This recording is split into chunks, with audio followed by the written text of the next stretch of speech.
Sancionada a lei de aplicativos de transporte. Racismo, um mal que ainda contamina a sociedade.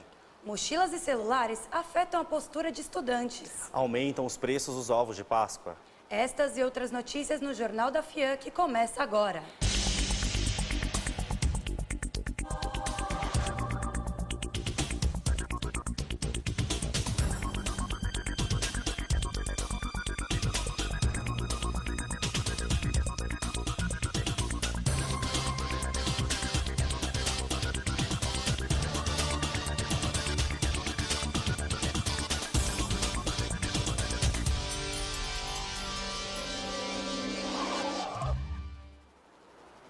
Boa noite.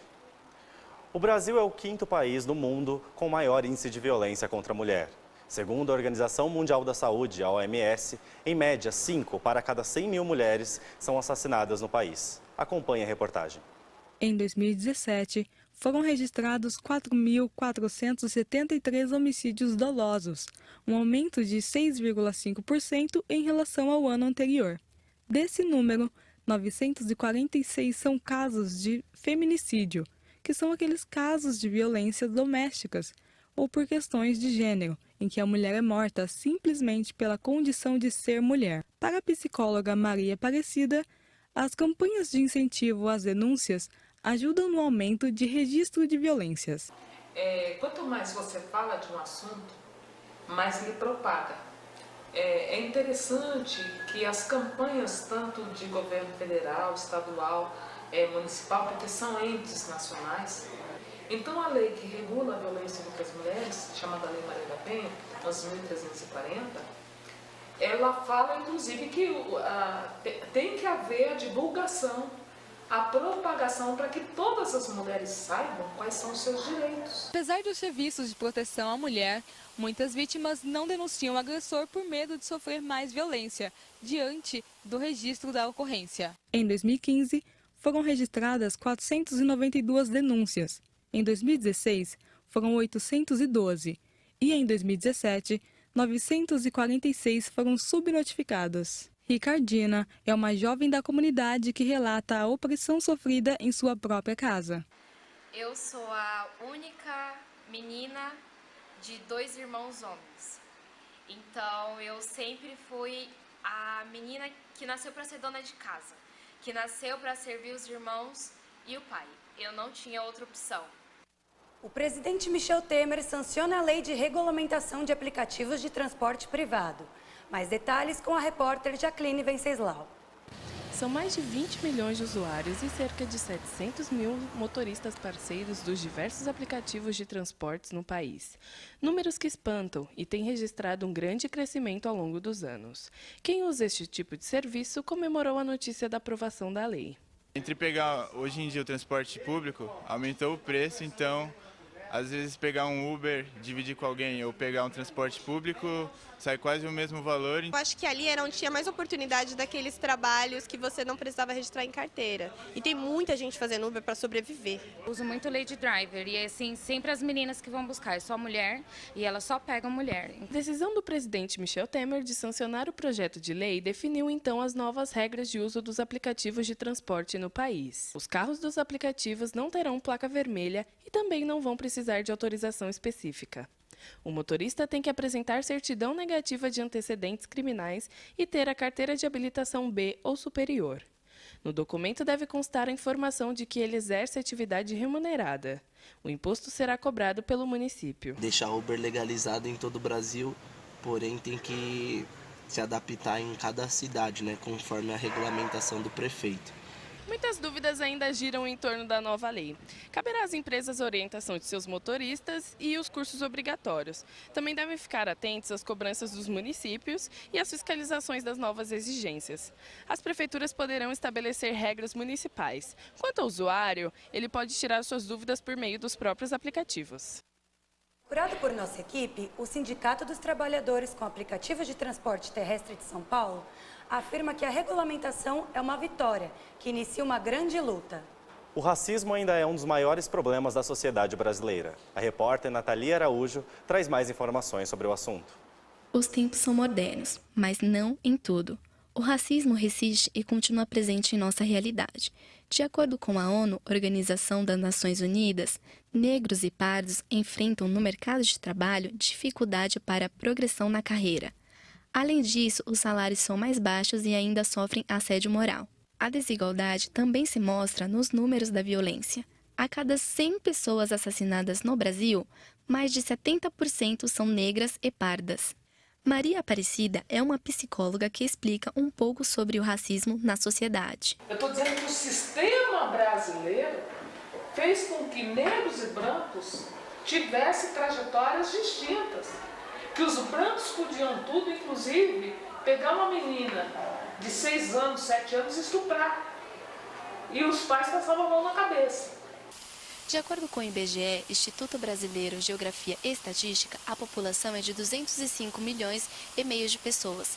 46% são brancas e 54% são negras.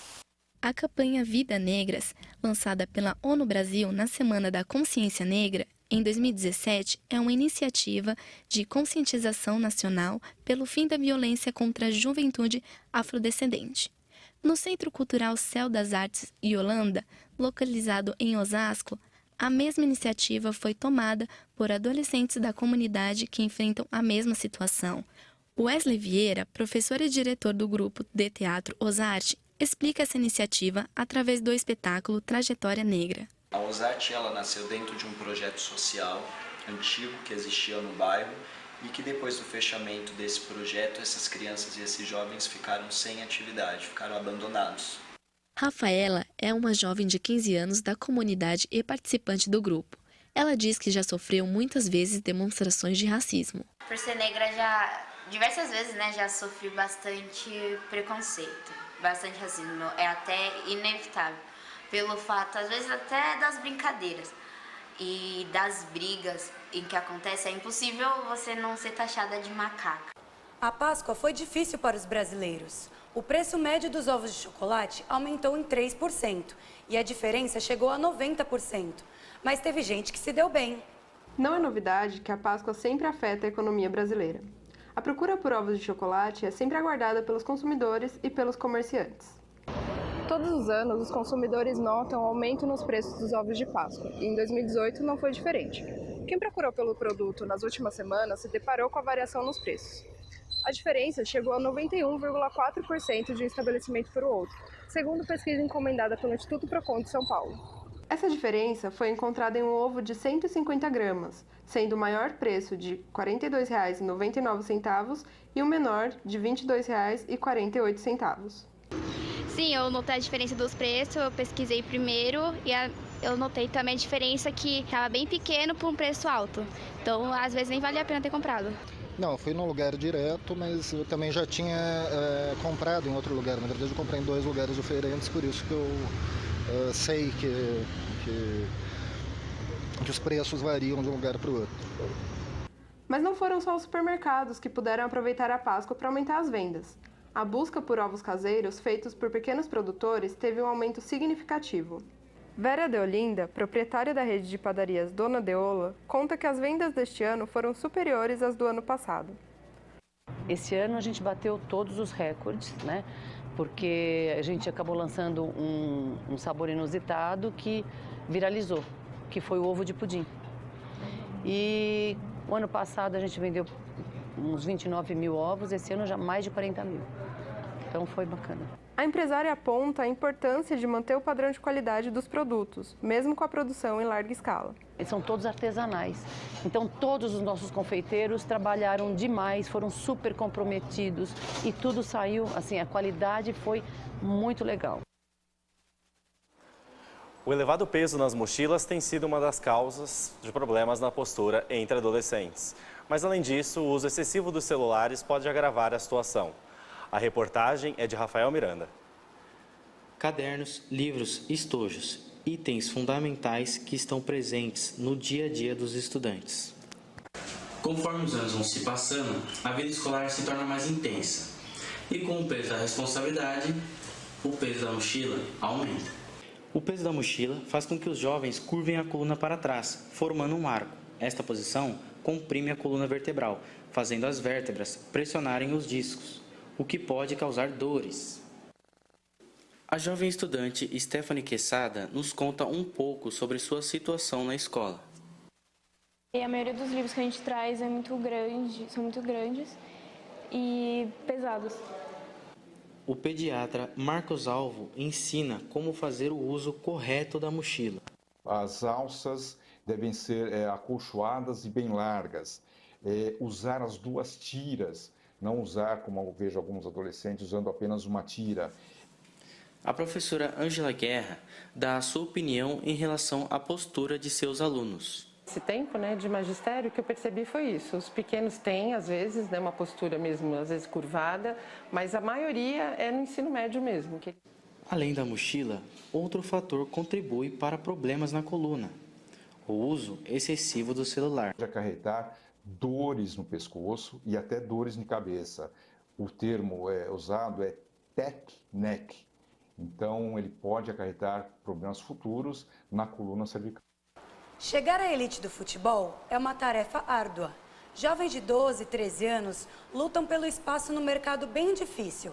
A reportagem é de Felipe Nunes. Se tornar jogador de futebol profissional, com certeza é um dos maiores sonhos dos meninos brasileiros. Mas a jornada não é tão simples assim. Além de muita concorrência, também há outras dificuldades. Eles se mudam para cidades distantes, ficam longe de suas famílias e muitas vezes em alojamentos precários. Assim como diz Guilherme Barros, ex-jogador do Guarani Sub-20. Sábado de manhã tinha um jogo contra o Corinthians. Corinthians come tudo, toma suplemento. E sexta-noite a gente comeu arroz, feijão e hambúrguer. Falei, mano, sábado eu vou estar morto, mano. Aí esse dia foi que eu fiquei mais pilhado. A maior parte da imprensa aponta que os grandes vilões dessas histórias são os cartolas do futebol, dirigentes, treinadores e empresários. É mais questão de, filho de diretor jogando, entendeu? Você fala, nossa, o jogador daquela posição é muito acima dele e ele tá lá. Ele não sai por nada. Isso é a coisa que deixa todo mundo muito bravo, mano. São comuns os casos de meninos privilegiados em campo por ter alguma relação com pessoas dentro dos clubes. O técnico da equipe Sub-15 do Oeste de Barueri, Dinda, conta uma experiência que ele teve em relação a isso. Quando eu estava no Juventus, chegou um diretor para mim, ele me trouxe um jogador e falou assim, esse menino aí ele tem que jogar, entendeu? Eu que estou trazendo e ele tem que jogar e ele vai ter que ser aprovado aí. E eu tinha jogador melhor que ele na posição e eu tive que ficar com com o jogador que veio do diretor. Uma mudança no regulamento do Campeonato Paulista deste ano permitiu a inscrição ilimitada de jovens da base, algo que os clubes não fizeram, causando assim mais um obstáculo para as categorias de base. Vamos agora a um rápido intervalo e a gente volta em instantes. Até já.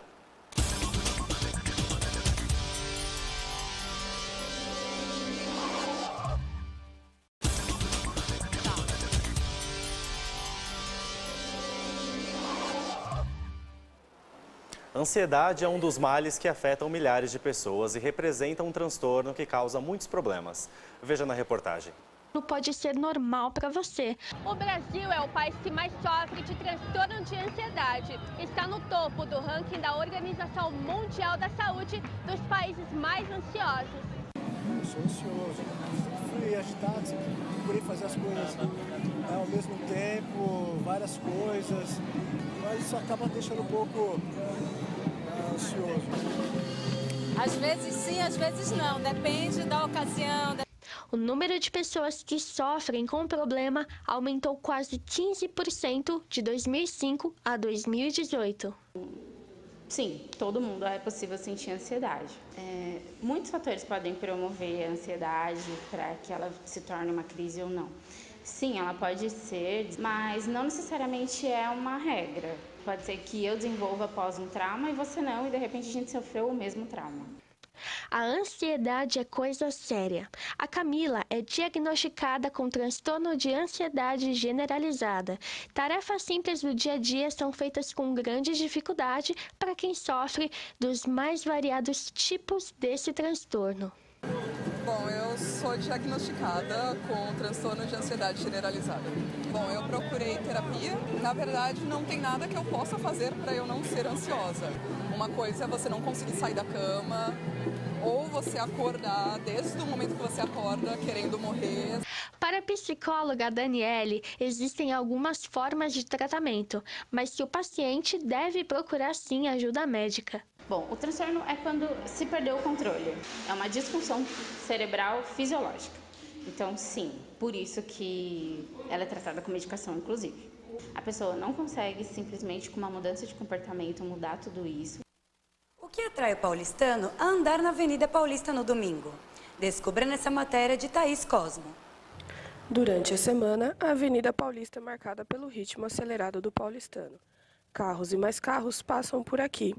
No final de semana, o cenário é transformado em um espaço de lazer, conquistando todos que passam por ali. O público é muito diverso. Entre eles, a Maria Valdeci, que diz frequentar a Paulista há pelo menos 10 anos, considera um dos melhores lugares de São Paulo. Sempre que pode, ela vem acompanhar e participar de protestos. Em termos de política, tudo que convidam para vir para cá, eu venho. Eu faço questão de participar. Com a avenida fechada, muitos ambulantes gostaram, porque aumentaram as vendas. Eu acho que é bom para todo mundo, porque as pessoas, não só os vendedores, mas as pessoas curtem melhor, que final de semana com tanta gente e passando ônibus e carro é complicado, né? Então para nós é importante quando a Paulista fecha. A Paulista é rica em diversidade, gente com diversos estilos e personalidades, na maioria das vezes atraída pelas opções culturais. É uma fonte de renda extra para cantores, desempregados, estátuas vivas, dançarinos e local de lazer para os frequentadores. Definitivamente, a Avenida Paulista é a Times Square do brasileiro, com seus personagens diversos que acabam encantando a todos que passam por aqui.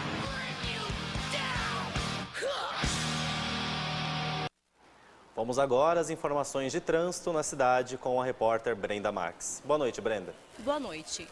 Trânsito agora em São Paulo. A Avenida Paulista, uma das mais movimentadas em São Paulo, está com trânsito lento. A Avenida 9 de Julho está com tráfego carregado próximo ao Parque Tenente Cerqueira. Voltamos aos estúdios. O projeto Parlamento Jovem chega à sua 19ª edição. A repórter Aline Fernandes conta o que é este projeto. Você sabe qual é a função de um deputado estadual? Não faço ideia. Os deputados têm a função de legislar a favor da sociedade, criando leis e projetos para benefício da população. E é comum que muitos jovens não saibam essa função, pois se sentem distantes da política. Por isso, a Assembleia Legislativa promove todo ano o projeto Parlamento Jovem Paulista, com o objetivo de aproximar esse jovem da vida política, como explica Omar dos Santos, coordenador da edição 2018. A finalidade do projeto do Parlamento Jovem é incluir o jovem e estudante no Parlamento Paulista com o tema da cidadania e conhecer um pouco do parlamento, como é a vida de um deputado paulista criando leis dentro da Assembleia. O projeto já está na sua 19ª edição. Já passaram por aqui mais de 1.600 jovens parlamentares. Esse ano foram selecionados 47 jovens que ocuparão todas essas cadeiras entre os dias 26 e 27 de abril. Durante a solenidade, os jovens simulam uma sessão do parlamento e apresentam projetos de lei criados por eles mesmos. Omar explica que os jovens pensam em soluções para os problemas de seu cotidiano. O que aflige o jovem, aonde ele mora, pode ser a saúde, o transporte, a educação. Ele pega um desse tema e elabora um projeto e tenta apresentar para melhorar onde ele mora e acaba melhorando a vida dos demais. O objetivo do projeto, assim, que eu posso ver em loco, é inserir o jovem na política, ou seja, tenho depoimentos de ex-deputado jovem que virou vereador, hoje é presidente da Câmara do município onde ele mora e ele agradece por ter sido um dia deputado jovem paulista. Das pessoas, de pequeninos a idosos, todos... Vamos voltar aqui e dá problema de áudio. 3, 2, 1, vai. O esporte, de fato, muda a vida das pessoas. De pequeninos a idosos, todos são iguais quando o assunto é se mexer. A reportagem é de Vivian Valtric. Todos nós sabemos que a prática de esportes é muito importante para a saúde, mas quando é praticada em conjunto, vai muito além. As atividades físicas colaboram para o convívio social e novas amizades. Vanessa Silva é professora no clube e nos conta como o esporte mudou a vida de seus alunos. Eu acho que o esporte acaba levando a criança para um ambiente saudável, ela faz amizade e ela aprende a conviver em grupo, né? Ela não vai ficar na rua. O esporte desenvolve, né, habilidades motoras, desenvolve o corpo, desenvolve a atenção, e isso ela pode levar para a vida dela. Dona Silvia pratica vários esportes no clube e declara a importância dele no seu dia a dia. Eu frequento aqui tem 8 meses por indicação médica, e eu procuro bem-estar, saúde, aí acabo fazendo amizades, a gente acaba se relacionando com outras pessoas, se identificando, e mais é isso mesmo, para saúde e bem-estar. Até Dona Natália diz como o esporte mudou a sua vida. Toda semana eu tinha que tomar anti-inflamatório para a coluna, para cervical, eu usava direto aquele colar cervical, hoje não. Para fazer a carteirinha do Clube Escola é fácil. É preciso ir até um clube, levando o RG, uma foto 3x4, um comprovante de residência e um atestado médico que comprove que não há restrição à prática esportiva. Vamos agora à previsão do tempo em todo o país com Bruno Machado. Em Curitiba teremos sol entre nuvens com temperatura mínima de 16, máxima de 23 graus. Em São Paulo também teremos sol entre nuvens, mas não há possibilidade de chuvas. Temperatura máxima de 28 graus. Em Natal, sol o dia todo, com possibilidade de chuva a qualquer momento. Temperatura máxima de 32 graus. Em Boa Vista, sol o dia todo, com chuva durante a noite. Temperaturas não devem passar dos 32 graus. A exposição Tensão, do holandês Erwin Olaf, vem chamando a atenção dos visitantes no Museu de Imagem e Som. A repórter Rosimeire Cruz conta como foi. Em cartaz desde o início de março, a obra Tensão, de Erwin Olaf, tem como objetivo explorar a repressão na cultura e abordar temas que estão em constante discussão nos últimos tempos. Com obras inspiradas em sua vida, o artista evidencia questões sociais, raciais, conflitos do dia a dia e a busca incessante pela perfeição. Em conversa com nossa equipe, a curadora Thalita Virgínia citou pontos importantes da exposição. Cada trabalho tem um assunto específico que a gente, na contemporaneidade, lida muito de perto. A gente lida com a passagem do tempo e o medo de ficar velho. A gente lida com uma indústria que vive dizendo pra gente como a gente deve ser, se vestir e parecer. A gente lida com a solidão, mesmo estando cercado de pessoas. Então, esses são os temas dele. Como ele traz esses problemas da sociedade atual, essas angústias do ser humano na sociedade atual, para um contexto artístico. Dentre os visitantes, a mostra tem causado boa impressão. Provoca a sua imaginação, meio sem saber o que está acontecendo, mas eu acho que a grande pedra de toque da exposição é o convite à reflexão. O Jornal da FIAM fica por aqui. Uma boa noite para você e até breve. Boa noite.